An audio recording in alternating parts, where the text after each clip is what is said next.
Hello everyone, welcome back to the Junkyard Gamers Podcast. This is episode number 2. I'm your host, Sebastian, and I'm joined by my 3 friends. Would you like to introduce yourselves? Hi, I'm Jackson. Hi, I'm Kierin. Hi, I'm Laine. And today we're going to be ranking, in our opinions, the 5 JoJo parts. By the way, this is from JoJo's Bizarre Adventure, which is an anime made by Araki. And so it's a really good anime, and we all like it. So all these ranks are opinion-based, so there's nothing factual based on any of it. And in my opinion, all 5 parts are good. So the rankings are not from worst to best, but they're from like okay to really, really good. So Jackson's going to be going first, and we're going to be starting from 5th and then going to 1st. So it's going to be from okay to best. Alright, you can start. Okay, so 5th place, in my opinion, it was too short. Also, the conflict with Dio was good, but it could have had more. In 4th place, I had the 5th part because even though I haven't finished it, I really love it so far. But it is really long. Doppio and the boss seem like a great villains, but I don't really understand what their motive or anything about that is, so that's why I haven't placed in 4th. For 3rd, I have the 3rd part because, again, the length was too long, but the story was really great. I really understood why Dio and all the other villains in that part wanted to get rid of the Joestars. But again, it was really long. In 2nd, I have the 4th part because it had a great villain. The length was a little too long for all that occurred. So yeah. And then in 1st, I have the 2nd part because it wasn't too long, but it wasn't as short as Phantom Blood. I also liked it because it had great villains who just wanted to be better than the humans. And that's about it. Okay, and next is going to be Kierin. Alright, it's my turn. Okay, so basically, my list is basically the same as Jackson's. For number 5, kind of short in a good way, but like boring in another way. It's hard to explain. But establishes Hamon, which is basically like the gimmick of the show for part 1 and 2, where it's like you use like the sunlight to like create things that you could do. It's pretty interesting, but I feel like it was too short. For 4th place, I'd put part 5 because I like the fact that it's like Italian mafia. It sounds interesting. I find that the main character is kind of like boring-ish. Do a whole lot aside from like advise like the team. From that, he like doesn't really do anything. I like the torture dance. Obviously, it's pretty nice. And then for 3rd place, I'd put part 3, which is the part with Jotaro. Do stands. Stands are cool ideas. I like that they kind of mixed it up for that part and added like people with stands. But I find it kind of like sad-ish that they didn't like one after part 2. It's just stands, and I think it's like it has a cool MC or main character. 2nd place, I'd put part 4 because it has cooler stands because Araki got to like fully figure out like how he wanted stands to work. Powers like the ability to, well, actually I won't spoil that, but he has like a really cool power, extremely strange stuff with his stand. And then the supporting characters such as Rohan, Okuyasu, and Koichi, they're like pretty likable characters. put part 2 because I just personally like Joseph as a character. Going to say, and he's like trickstery as compared to like part 1 where it's like noble and like brave, and he like tells the Pillarmen like, "Oh, I bet you're going to say this," and then they say it, and then they're like, "What?" And he's like, "Yes, I totally knew that you were going to say that." Pillarmen as a boss, they're like really cool-ish. That's basically it. All I have to say. Okay, so I'm going to go ranking. For number 5, I have Phantom Blood. The first part of JoJo is last on the ranking, but that doesn't mean it's bad. It's just because it's linear, just like the JoJo in the first part. So the first JoJo is Jonathan Joestar. Jonathan is a good person who fights for nobility, which gives him less of emotional development and more physical development throughout the story as he gets stronger and learns Hamon. The part is also the shortest, which gives us less time to see Jonathan grow as a character. But he was already kind of a good person, so he didn't really need to grow as a person, but he grew more physically. And for number 4, I have Golden Wind, part 5. And this part seems so different from the other parts that it almost seems like an in-depth side story. It follows Giorno, son of Jonathan and Dio. It's complicated, as he aspires to become a mob star in Italy. The other members of Giorno's team are the leader, Bruno Bucciarati, Narancia, Mista, Abacchio, and Fugo, and Trish. And if you're looking for good art and well-drawn fights, this part is probably ranked higher for you than number 4. But the problems in Golden Wind are in its protagonist, Giorno Giovanna. Giorno never progresses as a character because just about everything he expects to happen does happen, so there's little suspense. And there's little suspense that he would lose a fight. If he ever gets in trouble, the piano music just starts playing and his overpowered stand, Golden Experience, wins the battle. Golden Experience is the most overpowered stand of any JoJo. It can punch as fast and as powerful as Star Platinum and Crazy Diamond, but it can also heal allies, and once Golden Experience turns into Golden Experience Requiem, it becomes much more powerful and can send enemies into a death loop where they die over and over again. And the antagonist, Diavolo, is built up throughout the part, and his stand, King Crimson, is revealed, but then he puts up little of a fight when battling Giorno. Alright, so number 3 is going to be part 3, Stardust Crusaders. And this includes Battle in Egypt, which is kind of the second part of Stardust Crusaders. And this part of JoJo introduced stands, which are definitely what makes the show what it is today. And the openings Stand Proud and End of the World are 2 good openings that are different in lots of ways. Jotaro, the JoJo for this part, is probably the most popular and recognizable JoJo, and for good reason. His confidence and strength make him a great character. His intelligence in battle and his ability to strategize make him a well-rounded character, because it shows that his brains are good too, not just his strength. Also, he has some nice character development as you see him open up to his friends as the part goes on. Dio is the most iconic JoJo villain, and his stand, the world's ability to stop time, is great. The fight between Jotaro with Star Platinum and Dio with the world is one of the best fights in the series. The supporting cast of older Joseph, Kakyoin, Polnareff, Abdul, and Iggy are good characters, even though Iggy barely used his stand in fights. The problem in Stardust Crusaders lie in the structure of how it was laid out. The sheer length of it makes it hard to go throughout it without getting burnt out, a problem the other parts don't have. Also, the structure of fighting a new stand each episode is similar to the Monster of the Week structure that many shonen have and many dislike. Alright, so number 2, Battle Tendency, which is part 2. The second part of JoJo improves on the faults of the first part. The opening, Bloody Stream, is arguably the best JoJo opening. It has the best JoJo in my opinion with Joseph Joestar, and good antagonists in the Pillarmen. The part is a bit longer than Phantom Blood, but still shorter than any of the other 3 parts, making it not drawn out while still telling a good story. Joseph's use of Hamon was creative and a good way to close the Hamon era as it became irrelevant with stands. The supporting cast, though, is only Caesar Zeppeli, Lisa, and maybe Stroheim if you count him.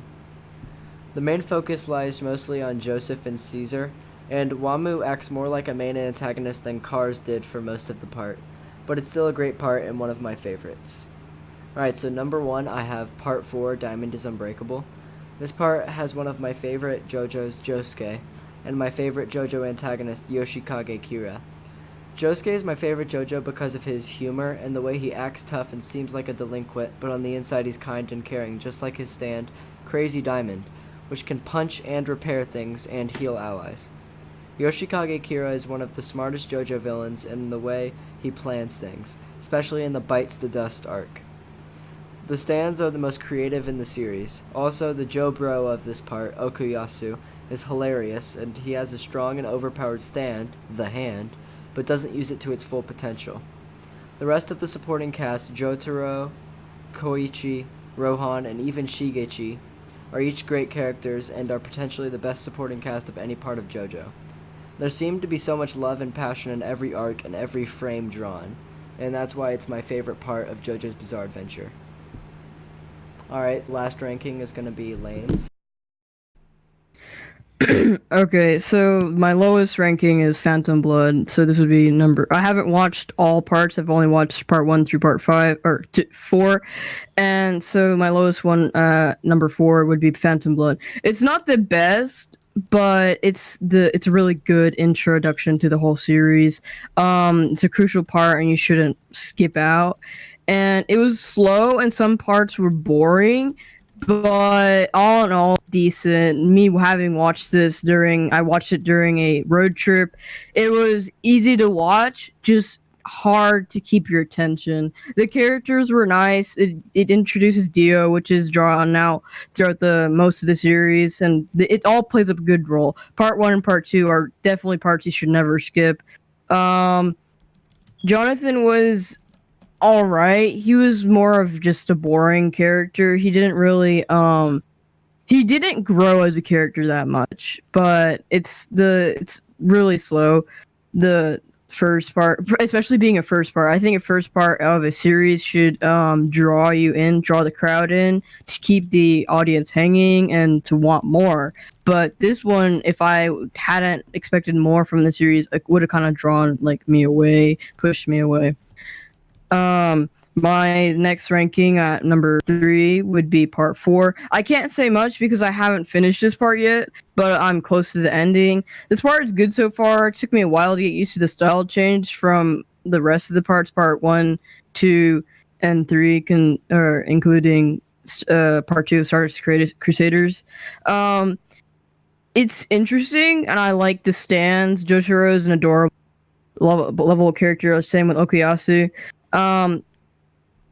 Shigechi wasn't he was added in the middle of it and then, spoiler alert, taken out fairly afterwards. They want you to have a they want you to have a oh no, I messed up. It's Josuke, not Jotaro. They wanted you to have a sort of an to be more impact when you hear when he dies, but it's not really that a big of a deal personally for me. I'm sure other people were more affected by it, but most characters you grow attached to them. Shigechi, I didn't get attached to him very much. Part 2 is ranked for number 2. Battle Tendency. It was an interesting ride. It was a good, nice length that you could enjoy. I also watched this on my road trip when I watched part 1. This one, it was nice. The ending was kind of cut short in the middle. I wish I could have expected more from the ending, but Joseph and Caesar are really good. I really wish Caesar was kept. It would be interesting to see how he would be in Stardust Crusaders alongside with Joseph. But overall, they're really good. Pillarmen, I will say, are the best antagonists besides Dio. It's nice that they introduced Hammond, but it would be nice if they could have they had it with Joseph, but it was very minor in Stardust Crusaders. My number 1 ranking is part 3, Stardust Crusaders. It is fairly long, but I really like how you could really see the character development in this. You could really see all of the characters when they're added in. You can see each of their weaknesses, each of their strengths. You get attached to the characters. That's when I finished this part, it was really affecting. I cried when at the ending. You get really attached to this one. The whole plot's amazing. It's a good pace, so you don't really get bored. At some parts towards the end, you kind of do, but then the action quickly brings it up, and then it gets to a nice finale, leading on to part 4, and that's it. Okay, so now that everybody's explained their ranking, it's kind of time to close it out by just sort of summarizing what everybody said and what we agree and disagree with. So, for what I'm going to say, and I hope everybody else says something too, is about Shigechi. I didn't really like him. He's from Yeah. I didn't either. He was a Shigechi good from boy, Diamond but I is hate him. Unbreakable. He's annoying. He acted like an annoying brat, and he redeemed himself by trying to save Josuke and Okuyasu at the end, like when he tried to yell out to them that Kira was there. And yeah, I still think part 4 is the best. And yeah. Yeah, that was a really good part. It was okay. Yeah. Dang. I personally like Stardust Crusaders better, but like it was hard the transitioning of change of style to part 4. Can you explain the change of style? In Stardust Crusaders, there were a lot more details and more line strokes and everything. In Diamond is Unbreakable and further on, everything's more cleaner. It doesn't have that like sketchy look to it.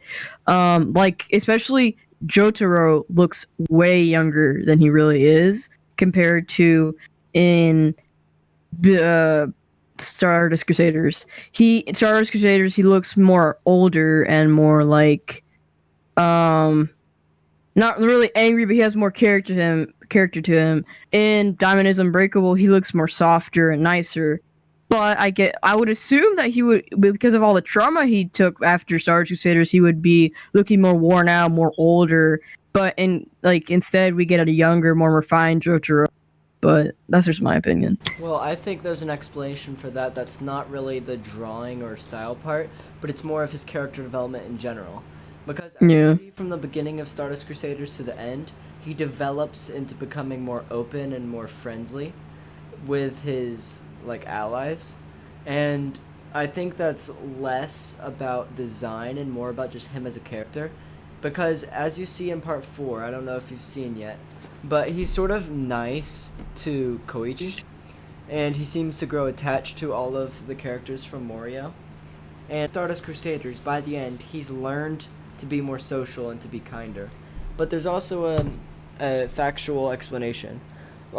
During Diamond is Unbreakable, they basically made a lot more episodes in a lot less amount of time. So the workload on the artist for the anime was a lot more rushed, and you could definitely tell by the ending episodes that they were kind of rushing things a little bit because they just wanted to get it done. Yeah. I agree with you about Shigechi.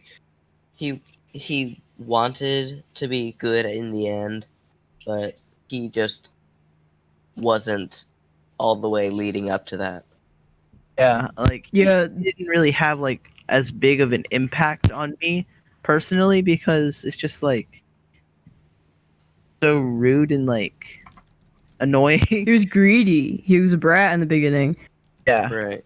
And there wasn't enough time that he would screen time for him to clear that up and bring that up, really forgive himself to the audience if we really wanted to be affected by his death. It was honorable how he died and tried to warn them, but still I wasn't affected at all. Because you see how of a greedy, bratty, nosy character he is in the beginning, and then it was a fast transition. They expect us to get affected by his death and be like, "Oh no, an honorable hero," but That was more like, oh no, he died. Yeah, it's like, Kind oh, of bad, but okay. he's kind of dead. Kind of interesting. They introduced him like a fourth of the way in, and then they just kill him off like 10 episodes later. Yeah. I feel like they couldn't. Yeah. Also, it's did you notice that Josuke's grandfather was kind of just forgotten about after he died on the first episode? Yeah, Nobody they- talks about him ever. Yeah. Yeah. It was one of those Iraqi forgot moments. Alright, so a few closing topics we're gonna close off with. The first one is, who is your favorite JoJo out of the 5 parts? Jonathan, Joseph, Jotaro, Josuke, or Giorno? I'm going to end off, like I'm gonna be the last one to answer that question because I kind of already said it. Mm. Alright, so who is your favorite JoJo? Okay. So my favorite JoJo would have to be Joseph because I just like his personality the most out of all of them. Like he just like sounds like an interesting person to like main character. Like he's like trickstery. He always has like a backup plan. I liked personally Jotaro the best because he was a really strong character, but then you see him grow to like see a softer side of him, and that was nice character development, and his interactions are always nice, and he's a really strong character, so that was just like admirable. If I'm being completely honest, I really liked Jonathan. He was a good boy. He good boy, you know? Yeah, he was bulky, he was buff, but he had a softer side. Yeah, that was nice. I think this is Like interesting that all 4 of us have different JoJos that are our favorite. My favorite Yeah. JoJo is Josuke Higashikata. And that's because, like I kind of explained earlier, Josuke, he seems like a delinquent on the outside. He's big, he's bulky, he seems kind of angry, but then on the inside he's kind and caring. And it kind of reflects that in his stand, because his stand, as Jotaro says it, is a kind stand because of its ability to heal things. And it doesn't break things for good, it can repair them. And Josuke as a character is also very funny, and I just like the way he interacts with Okuyasu. Okuyasu, who was originally supposed to be an antagonist because of how he acted with his brother, but then Josuke kind of made them into friends, and they just go to school together. And I just really like Josuke as a character. Okay, so the next topic. Who is your favorite JoJo side character? And side character meaning any character of the supporting cast. Meaning Jotaro is technically a side character in part 4, but only in part 4. And other examples are Polnareff, Kakyoin, Avdol, Old Joseph, Caesar, yeah. Baron Zeppeli, Narancia, all those characters Speedwagon. weren't a JoJo, but were featured. Well, actually, Speedwagon was. Alright, so Kierin, who's your favorite JoJo side character? All right, I'd have to say my favorite was Narancia because I just like I just liked his stand and his overall look. I also liked his personality. Like really cool when he puts his stand away, he just puts his arms up and it just like slides in like casually like hiding itself. Torture dance. It was pretty nice. If I'm gonna be honest. My favorite personal Jobero would be Kakyoin, and it's a tie between Caesar and Kakyoin. Both of them were really good friends to the main characters, and Kakyoin affected me the most because you were able to get affected by that character and get attached to that character in the length of Stardust Crusaders, and he was just, I really didn't want him to die. Like, you get attached to a character and you don't want them to leave, and then they leave. It was just one of those characters that you like get to. They're nice. You get to see the change from he appreciates Jotaro saving him from the beginning and to the end, and he just sticks with him throughout the whole thing, and it's nice to see. I really like Caesar Zeppeli, because he was his own character. He wasn't like, hey, I support I support JoJo through everything. He just like he had his argument with him, and that's what made him a great character. Yeah, I also like the bond between them. It was like a love-hate relationship. Like when Caesar died, you like truly felt for JoJo. Yeah. Yeah, that's one of the best relationships between them because that love hate makes it a stronger relationship, and you can see the pain when Caesar died. Everyone felt it. Everyone felt that. Yeah. And it would be amazing if he were able to stay, but you gotta kill off some plot characters for the plot development. Yeah. I think it's interesting that Diamond is Unbreakable is the only part that doesn't have a major character die, meaning a Jobro or a JoJo. Nobody dies except for Shigechi, which is like halfway through. But like he's not really Rohan main. doesn't die. Koichi doesn't die. Technically, they all died, but like they didn't. Yeah. They all died, but then Then that's not allowed, so we restarted that. Yeah. Hayato said, "Let's run that back." All right, so the next Hayato. topic is going to be, who's your favorite JoJo villain out of Dio, Pillarman, Dio again, Yoshikage Kira, or Diavolo? Dinosaur. Dinosaur Dio. Okay, so my favorite would personally be the three Pillarmen. I know it's kind of like three people, but like I see them sort of as like one entity. One purpose. Yes. Like I just like their theme is awesome. First of all, and it's like really catchy. Their poses though, and those masks, they're just like, oh yeah, those vampire masks. Yeah, we made like billions of them, so thingy now. So Yeah. cool, basically. I liked the Pillarmen as well.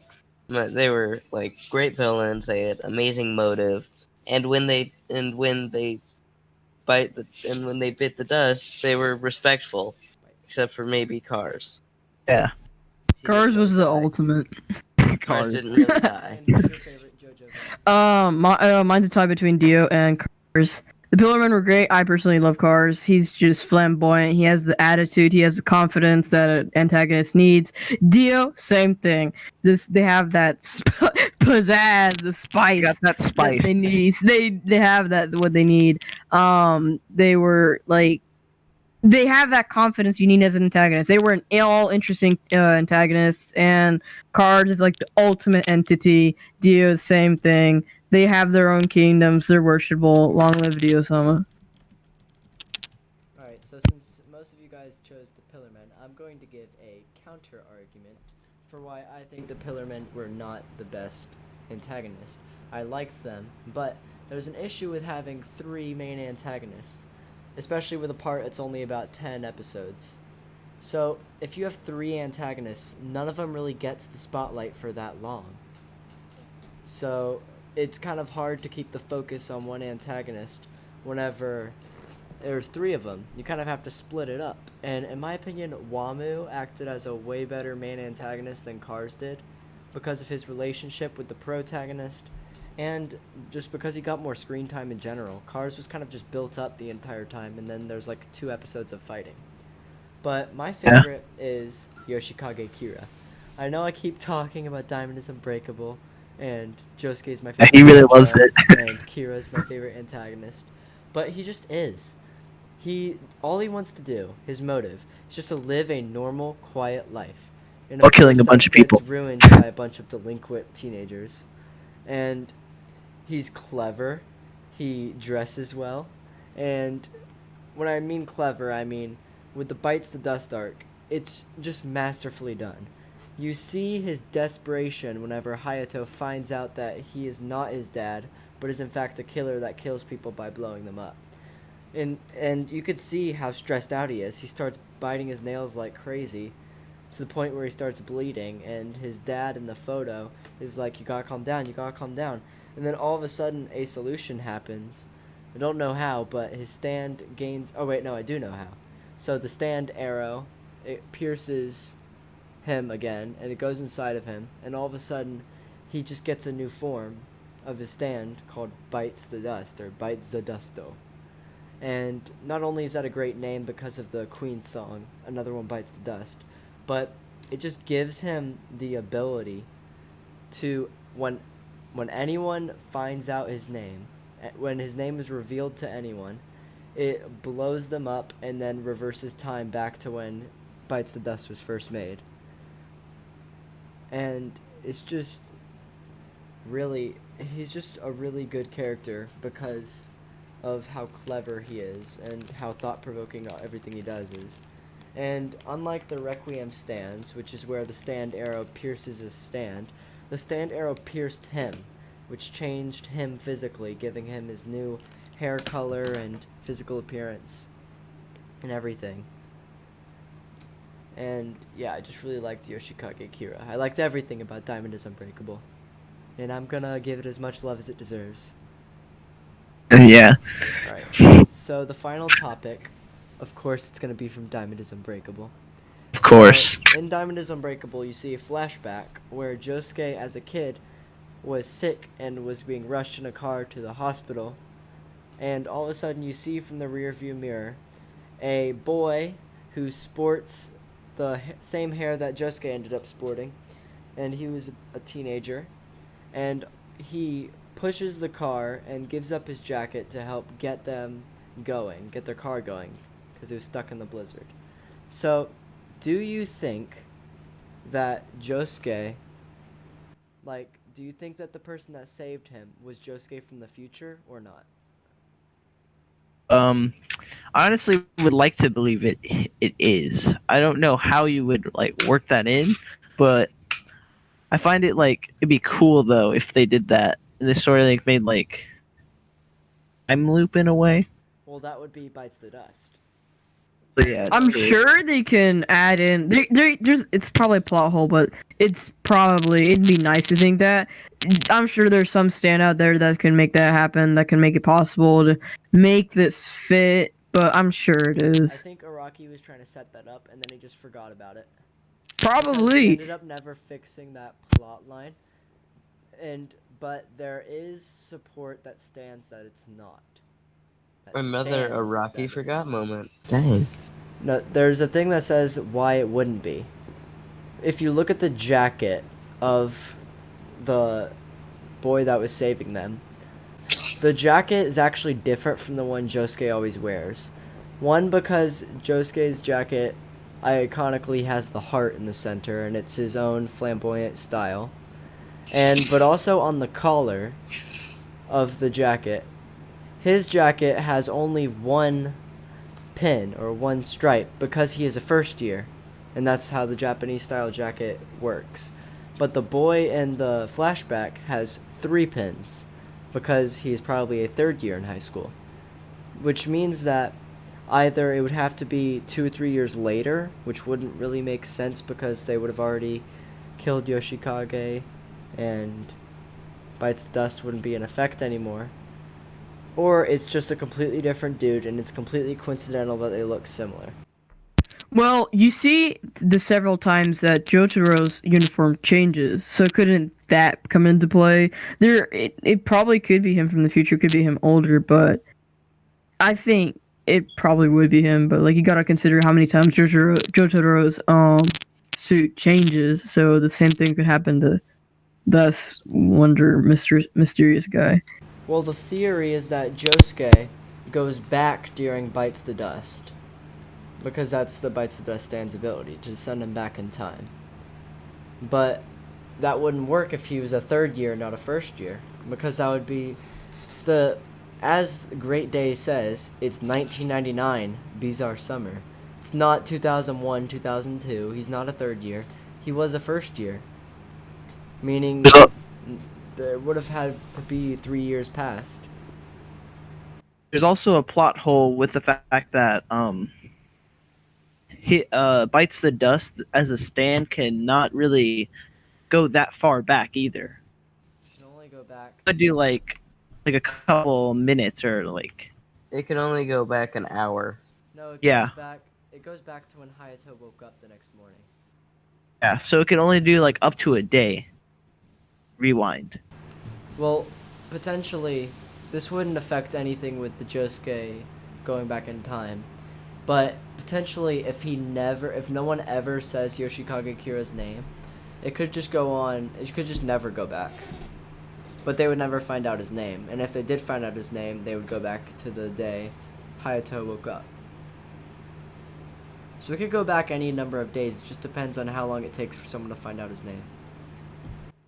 It's just a giant plot hole, and like it'll just lead to endless theories. Yeah, it's honestly just something that he wrote down, and he was gonna add it as a plot point, but then he forgot about it, and then people were like, "Oh, we gotta theorize about this because important," but it's really not. It's probably just something he just forgot, if we're being honest. So this was a podcast talking about JoJo, ranking the parts and then discussing some topics. But there will be more podcasts with JoJo as the topic, but most of them will be focused on something else. So, yeah, this was episode 2 of the Junkyard Gamers Podcast, and bye. Like and subscribe.